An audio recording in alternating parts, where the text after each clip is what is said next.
欢迎大家收听听台语唠英文。Learning English in Taiwanese。今仔日要讲的单元是法国歹势。法国歹势。阿朱平常时就有买菜券的习惯，一天头彩上看8亿，阿朱当然嘛是非买不可。毋过遮尔济钱，当然嘛是人人拢想要得。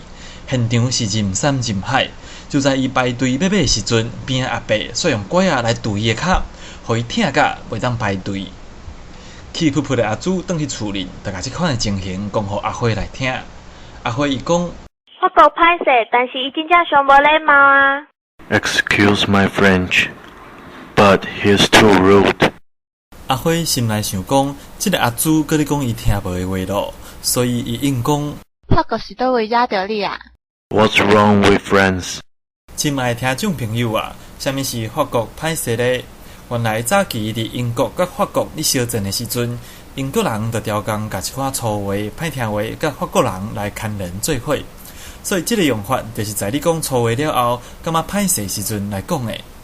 所以你若想要讲，即个匪类啊，原谅我的粗话，我生气咯。你会当讲 That bastard. Excuse my French.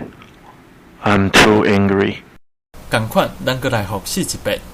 法国歹势，也就是伫讲歹听话了后，感觉歹势时阵所讲的。Excuse my French. 第一句，莫怪我骂人，但是伊真正是伤无礼貌咯。Excuse my French, but he's too rude. 第二句，即个匪类啊，原谅我的错话，我生气咯。That bastard. Excuse my French. I'm too angry. 短短时间又搁要甲大家来讲再会咯。有任何意见，请写伫后面甲咱讲，咱后一集再相逢。